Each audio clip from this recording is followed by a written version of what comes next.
Saviez-vous que l'élevage de canards en plein air révolutionne l'aviculture? Ces canards asiatiques, élevés dans de luxuriantes rizières, s'inscrivent dans un écosystème unique et durable, bénéfique à la fois pour les canards et pour le riz. Leur chair savoureuse et de grande qualité est plébiscitée par les gourmets du monde entier. Comment les canards passent-ils de l'œuf à l'assiette? Qu'est-ce qui rend l'élevage de canards en plein air si particulier? Explorez le sujet pour le découvrir. Le choix des œufs à incuber est crucial pour l'élevage de canards en plein air. Les éleveurs, grâce à leur expertise et à leur sens de l'observation, examinent attentivement chaque œuf et n'envoient en couveuse que les plus prometteurs. Ils privilégient les œufs homogènes, sans fêlure, à la coquille lisse et solide.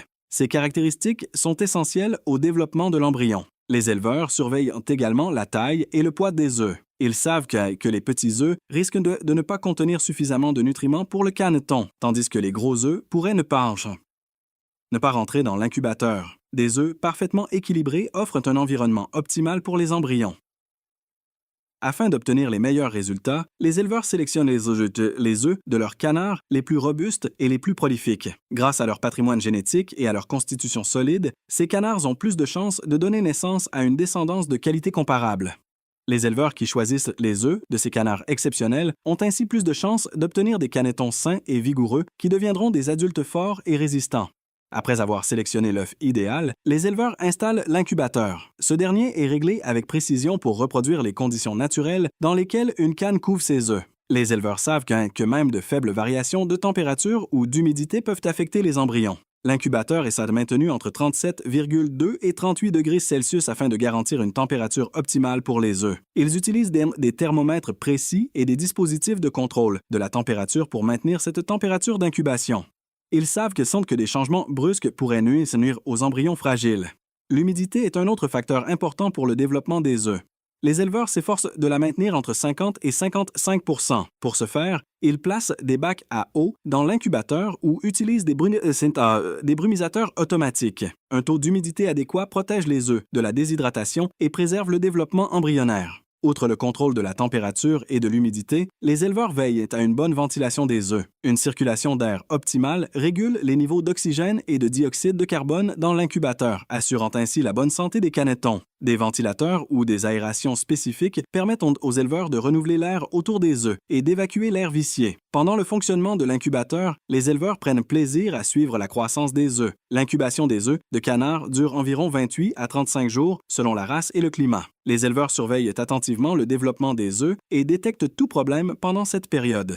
Le mirage des œufs est essentiel durant l'incubation. Une lumière vive, projetée à travers la coquille, permet aux éleveurs d'observer le développement de l'embryon. Ils examinent délicatement chaque œuf à la lumière afin de vérifier la formation des vaisseaux sanguins et l'ombre de l'embryon. Le mirage permet également de repérer les œufs abîmés. Retirer de l'incubateur les œufs qui ne se développent pas ou qui présentent des anomalies apparentes afin de prévenir toute contamination bactérienne. Cette méthode permet de ne conserver que les œufs les plus sains et les plus prometteurs, augmentant ainsi le taux d'éclosion. Les éleveurs suivent scrupuleusement l'incubation des œufs. La date d'incubation, les résultats du mirage et les observations sont consignés pour chaque œuf. Ce suivi rigoureux leur permet de contrôler la croissance embryonnaire et d'ajuster les paramètres de l'incubateur. À la fin de l'incubation, l'enthousiasme est palpable à la ferme. Les éleveurs, qui ont pris soin des œufs pendant des semaines, sont impatients. Ils ont régulièrement vérifié l'incubateur pour s'assurer que les œufs ne bougent pas et que la coquille ne se fend pas. Les derniers jours d'incubation sont intenses. Les éleveurs nettoient, réchauffent et préparent loin l'espace d'incubation à la dernière minute. Ils préparent avec enthousiasme la nourriture, les abreuvoirs et les lampes chauffantes pour le grand jour. C'est la folie à la ferme quand le premier œuf se fend.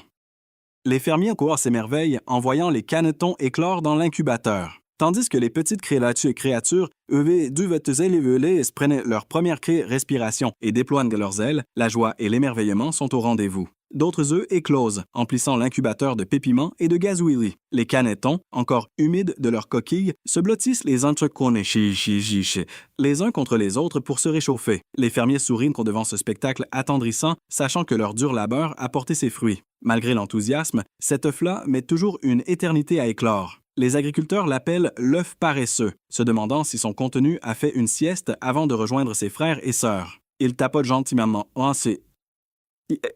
la coquille pour inciter l'œuf à se dépêcher de rejoindre la fête. Les canards prospèrent dans les Dans les rizières, milieux aquatiques luxuriants, grâce à leur appétit vorace et à leur instinct naturel de recherche de nourriture. Leurs pattes palmées remuent doucement la terre lorsqu'ils se déplacent dans les cours d'eau peu profonds, l'aérant et favorisant ainsi le développement de micro-organismes bénéfiques. Les rizières constituent l'habitat idéal des canards. La végétation dense les protège des prédateurs, tandis que l'eau riche en nutriments permet la croissance de plantes aquatiques et d'insectes dont ils se nourrissent. Chaque élément tire profit de l'autre, créant ainsi une association agricole idéale. L'interaction des canards avec les rizières va bien au-delà de la simple coexistence. En se nourrissant, les canards consomment plusieurs ravageurs susceptibles d'endommager les plantes de riz. Leur présence dans les rizières éloigne les ravageurs et réduit le besoin d'insecticides. Leur déjection fertilise le riz, le fumier enrichit le sol en azote et autres nutriments, favorisant ainsi la croissance des plantes. Un cycle de vie autosuffisant. Les canards se nourrissent de ravageurs et les plants de riz prospèrent grâce à leur déjection. Canards et rizières créent un habitat unique qui témoigne de l'ingéniosité de la nature et des pratiques agricoles traditionnelles. Cette relation symbiotique, qui offre une alternative durable et écologique à l'agriculture intensive en produits chimiques, perdure. La gestion naturelle des ravageurs et des mauvaises herbes par les canards est un atout majeur de la riziculture intégrée. Les riziculteurs conventionnels utilisent des pesticides et des herbicides chimiques pour lutter contre les insectes, les escargots et les mauvaises herbes susceptibles d'endommager leurs récoltes. Ces produits chimiques peuvent avoir des conséquences néfastes sur l'environnement, la santé humaine et les finances des agriculteurs. Dans les rizières, les canards se nourrissent de foreurs de tiges, de pyrales et de cicadelles. Sans intervention, ces ravageurs peuvent endommager les plantes de riz, réduisant ainsi les rendements et la qualité de la récolte. Grâce à leurs rondes régulières, les canards contrôlent ces ravageurs et permettent aux plants de riz de prospérer sans herbicides. Les canards ne se contentent pas de manger des insectes. Ils repèrent également les mauvaises herbes qui concurrencent le riz pour les nutriments et l'espace. En traversant les rizières, les canards mordillent les jeunes tiges des plants, les empêchant ainsi de s'enraciner et de causer des problèmes. Une situation gagnant-gagnant. Les canards se régalent et les agriculteurs récoltent du riz sans mauvaise herbe. Efficace et durable, cette technique naturelle de gestion des insectes et des adventices est remarquable. Les canards permettent aux agriculteurs d'éviter l'utilisation de produits chimiques coûteux et dangereux. Cela réduit les coûts et améliore le bien-être des canards, la qualité des plantes de riz et l'écologie. Les canards contribuent également à la biodiversité des rizières. En cherchant leur nourriture, les canards remuent le sol et l'eau, ce qui favorise la croissance des plantes aquatiques et attire les insectes et micro-organismes bénéfiques. Leur efficacité pour lutter contre les insectes et les mauvaises herbes est remarquable et ils contribuent également à l'équilibre de l'écosystème des rizières. Le fumier de canard est une ressource précieuse en riziculture intégrée car il constitue un engrais naturel riche en nutriments. Les canards y déposent des nutriments essentiels à la croissance du riz, notamment de l'azote, du phosphate et du potassium. Ces nutriments sont fournis en abondance par les canards. Leur déjection présente également des avantages qui vont au-delà de leur valeur nutritive. Le fumier se décompose, enrichissant le sol en matière organique et améliorant sa structure et sa capacité de rétention d'eau. Ceci est crucial dans les rizières où le sol est constamment humide. Une meilleure structure du sol favorise la croissance racinaire et l'absorption des nutriments, rendant les plants de riz plus sains et plus productifs. L'utilisation du fumier de canard comme engrais présente des avantages environnementaux. Les riziculteurs conventionnels utilisent donc les engrais de synthèse pour nourrir leur culture. Cependant, la production et l'utilisation de ces engrais peuvent entraîner des émissions de gaz à effet de serre et la contamination de l'eau. Les déjections de canards peuvent aider les agriculteurs à réduire leur utilisation d'engrais synthétiques et leur impact environnemental. Écologiques et durables, elles s'appuient sur la nature. Le fumier de canard permet également de réduire les coûts pour les agriculteurs. Les engrais synthétiques sont coûteux et soumis aux aléas du marché et des chaînes d'approvisionnement. En utilisant les canards pour l'alimentation de leurs animaux, les agriculteurs peuvent réaliser des économies et augmenter leurs profits. La faune et la flore aquatique peuvent se développer dans les étangs piscicoles environnants, alimentés par l'eau riche en nutriments des rizières. L'élevage de canards, de riz et de poissons forme un système en circuit fermé où les déchets d'un élément servent de matière première pour un autre. Les canards sont les vedettes de ce système intégré, mais le type de riz est également important. Les agriculteurs doivent choisir avec soin les variétés de riz adaptées à leurs conditions de culture et aux canards présents dans les rizières.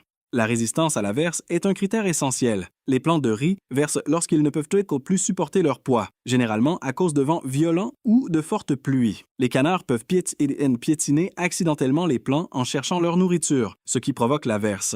Ainsi, les producteurs recherchent des variétés de riz aux tiges robustes qui ne s'affaissent pas sous le poids des canards. La résistance de la variété aux perturbations causées par le pâturage des canards est également essentielle. Ces derniers peuvent endommager les variétés sensibles ou en réduire les rendements. Les agriculteurs doivent donc choisir des variétés de riz capables de supporter un grignotage ou un piétinement occasionnel afin de compenser les avantages liés aux canards et les dégâts causés aux plantes. La maturité de la variété est également un facteur important.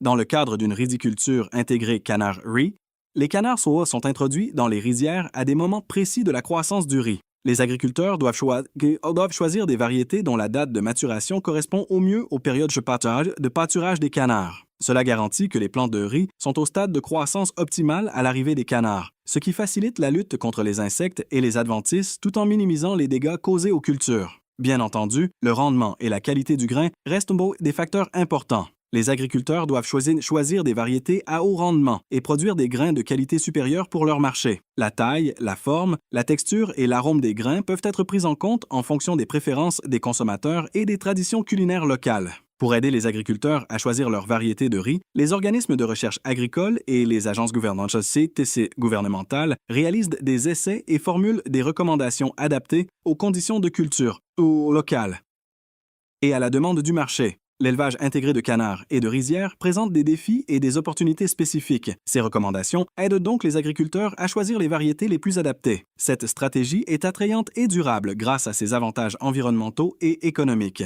En combinant canards et rizières, les agriculteurs peuvent créer un écosystème autosuffisant, bénéfique à la fois pour l'environnement et pour leurs finances. Le modèle d'élevage intégré de canards et de riz est un exemple d'agroécologie respectueuse de l'environnement.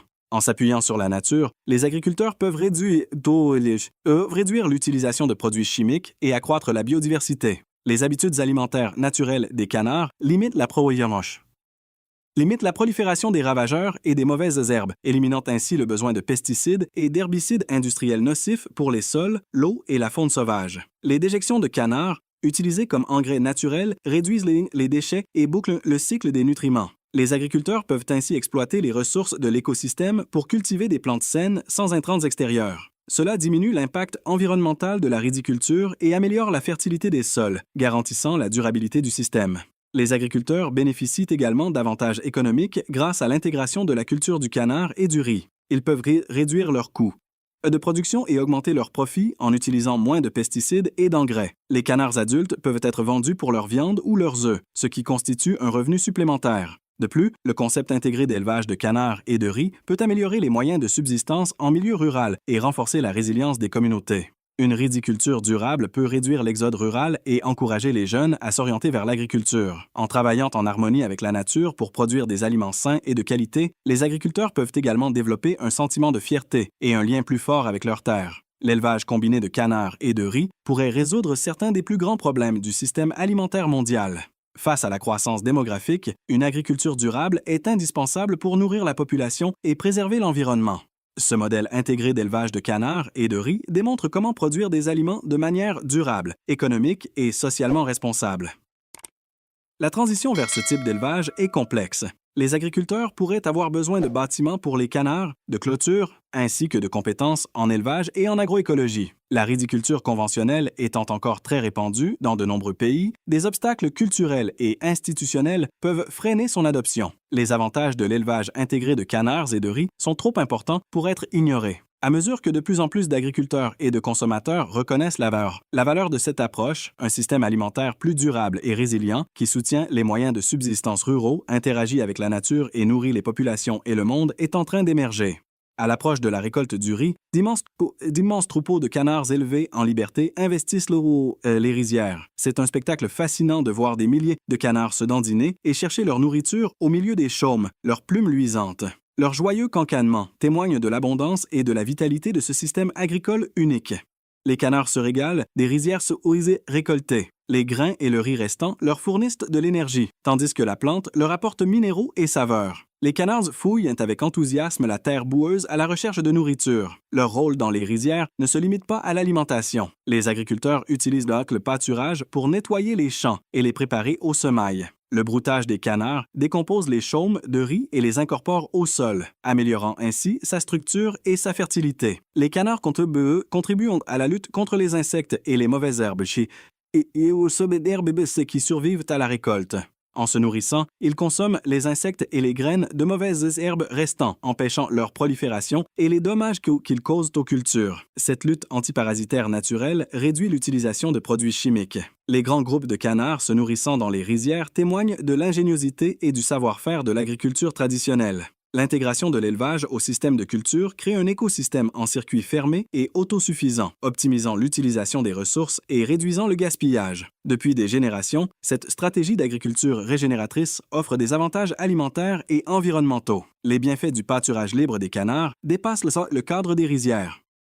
Les canards répandent leur déjection riche en nutriments, fertilisent le sol et stimulent la croissance des cultures et de la végétation environnante lors de leur migration à travers les rizières. Ce phénomène contribue à améliorer la santé et la productivité des agroécosystèmes, les rendant plus résilients et plus riches en biodiversité. Bien entendu, la gestion de grands troupeaux de canards en liberté dans les rizières est complexe. Les agriculteurs doivent leur fournir de l'eau en quantité suffisante, un abri adéquat et une protection contre les faucons et les renards.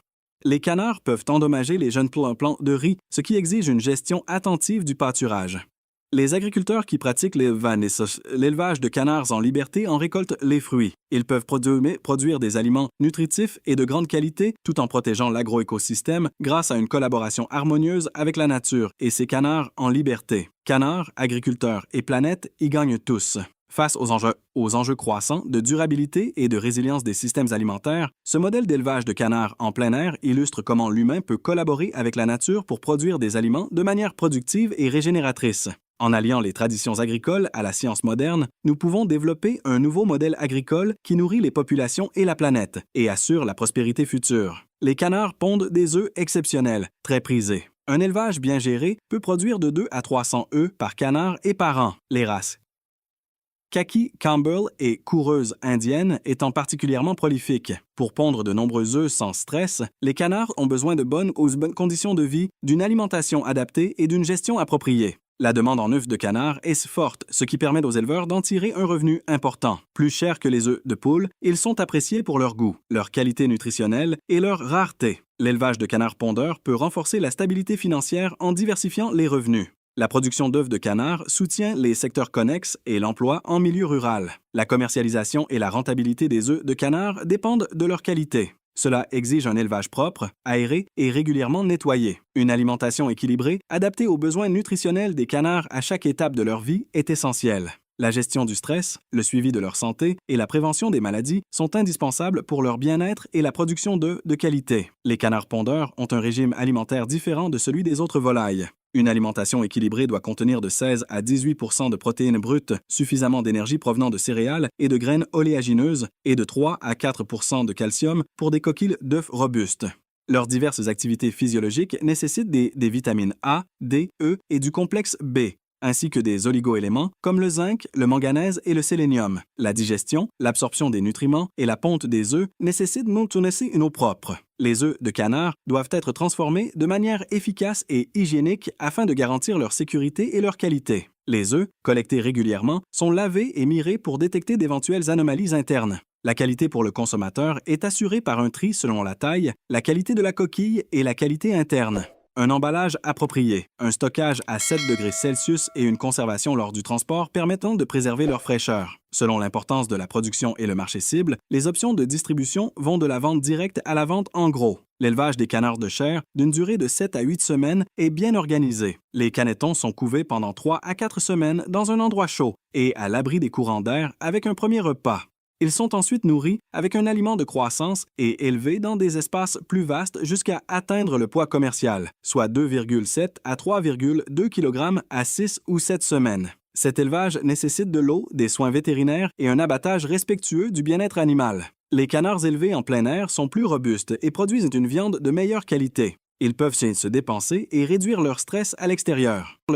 Une alimentation nutritive provient de la consommation de divers matériaux naturels. La viande de canard élevée en plein air est moins grasse, plus savoureuse et présente une meilleure texture et une couleur plus éclatante. Pour que les systèmes d'élevage en plein air soient performants, il est indispensable de disposer d'espaces extérieurs sécurisés, d'abris et de mesures de gestion des parasites et de la biosécurité. La transformation de grandes quantités de viande de canard nécessite des infrastructures spécifiques. Les canards sont mis au repos, soumis à un choc électrique, puis abattus par section de la veine jugulaire et de l'artère carotide. Les carcasses sont ensuite échaudées, plumées, éviscérées, lavées et réfrigérées. Le désossage, le découpage et la marinade sont des étapes de transformation possibles. Pour des raisons de sécurité et de qualité, des mesures d'hygiène et de contrôle qualité rigoureuses sont appliquées tout au long du processus.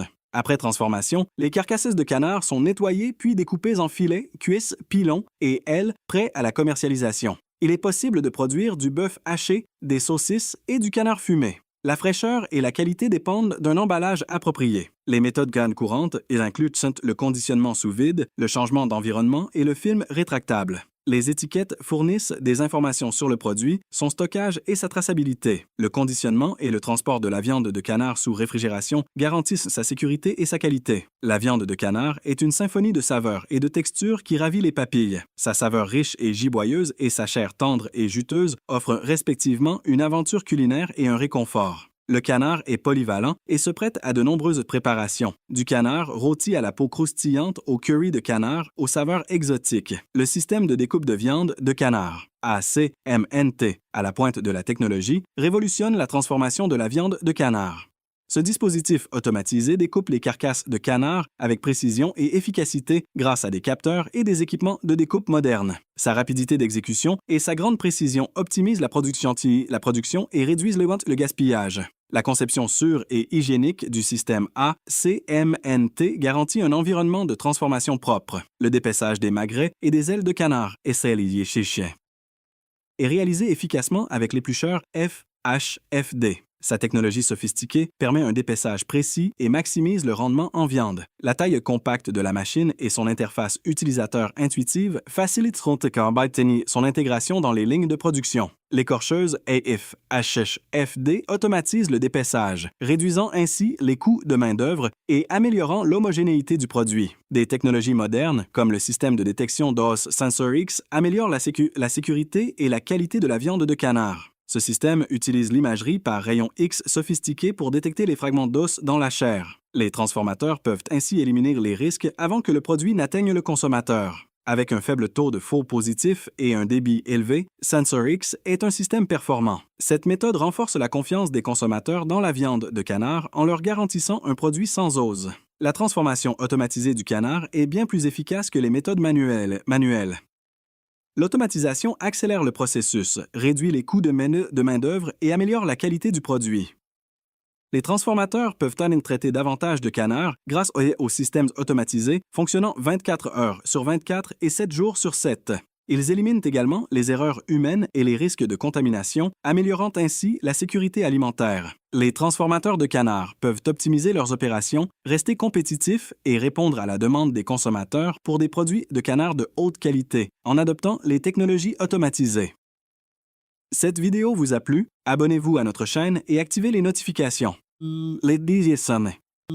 À mon sens, l'élevage de canards en plein air représente l'un des exemples les plus convaincants de la manière dont l'agriculture peut s'éloigner des pratiques extractives et industrialisées pour adopter des systèmes régénérateurs, écologiquement équilibrés et socialement responsables. Ce qui me frappe le plus, c'est non seulement l'harmonie entre les canards et le riz, mais aussi la façon dont ce modèle redéfinit l'idée même d'agriculture. Au lieu de lutter contre la nature avec des produits chimiques et des machines, les agriculteurs travaillent avec les processus naturels pour atteindre la productivité, la résilience et la durabilité à long terme. Le génie de ce système réside dans ces cycles d'auto-renforcement. Les canards réduisent les ravageurs et les mauvaises herbes.